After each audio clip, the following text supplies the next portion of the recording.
Hello and welcome. Here's another video on triads. Now, we've gone through, I believe, 4 other videos, and we've done the A shape, we've done the C shape, we did one video using the D shape, and we've been doing the E shape as well.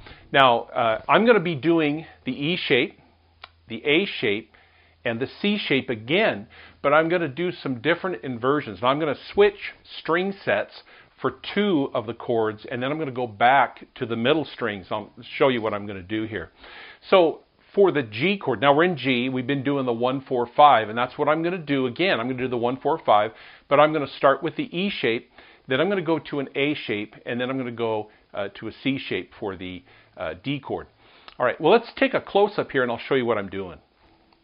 Okay, so right here, the G chord, I'm going to be doing the A string, the D string, and the G string. So it is A5, D5, and G4. Okay, so it's just that E shape right there. Now, what inversion is this? Because the lowest note is the 5th degree, that means that I have a second inversion. Okay, so this is a second inversion E shape, and I'm playing a G chord, okay, these 3 notes. Now, how am I going to do the C? Well, I'm going to go up here, right here to the 7th fret on the A, and I'm going to play the 5th fret for the D and the G string. So it looks like this.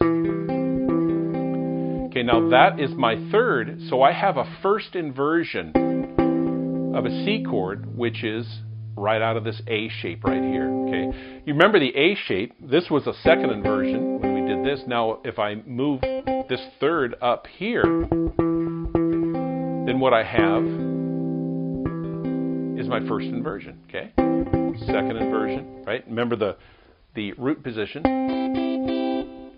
second, here's the first. Okay, all right, so now what am I going to do for the D? Well, I've got a few options. Now, I could do the C shape up here, and use the same string sets. Now, I haven't talked about this particular chord shape, this root position C shape. I haven't talked about that.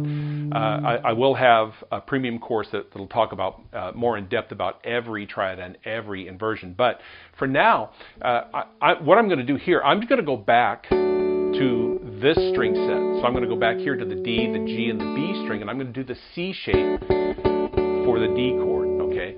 Now, I don't want to leave you hanging there. You can do this. So here's my C, right? Is the A shape. And that's my first inversion. I can just move this up 2 frets. So I can go.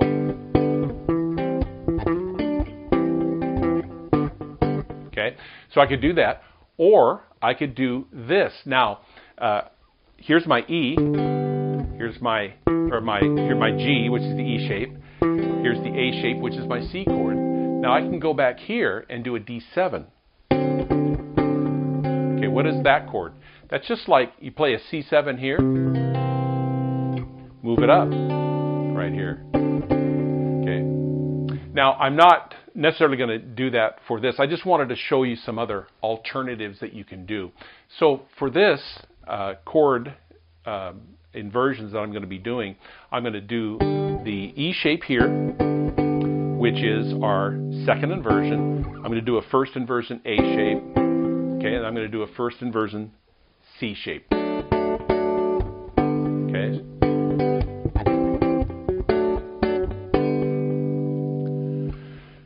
All right, let's move up the neck and see how that transforms. So now right here, for the G, I'm going to be here. And again, I switch the string sets. And then I'm going to go to the C, which I'm going to do the E shape.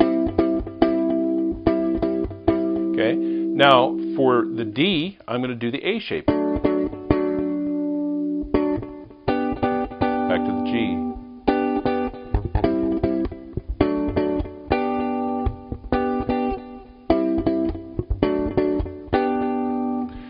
All right, now let's move up the neck, one more position. And so now it gets a little high up here on the neck. Try to get this in frame. There we go. So I'll do the A shape, then I'll do the C shape, then I'll do the E shape. Okay.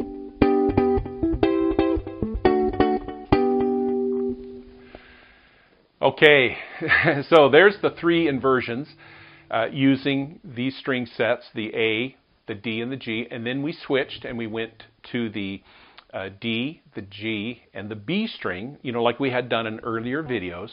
Again, if you want to do this A shape and just slide it up, you can do that. Or I showed you this 7th right here, okay? Now, there's a lot of other things that you can do with these, as you go up. Now, in the next video, I'm going to start talking about mixing and matching. Now, so far, we've only done the major triads, and I think I'm just going to kind of keep it with that. Now, we can add the 7th, we can add the minors, we can add the minor 7th, and that's when you can start really seeing a very simple way to start doing some chord melodies. And that's the cool thing about triads. There's so many things you can do, not only just playing the individual notes and making a solo out of these chord shapes, but also making a melody out of the actual triads. All right. Well, hey, I hope you're enjoying this. I'm having a great time doing this. I'm probably going to do one more video, but not to lose heart, I am going to have some premium courses that are going to be out soon. Very affordable. I'm not out to break the bank. I just want to support my projects that I'm doing here and really try to give you some things that are going to be really beneficial and really help skyrocket your guitar playing. So, hey, until next time, happy practice.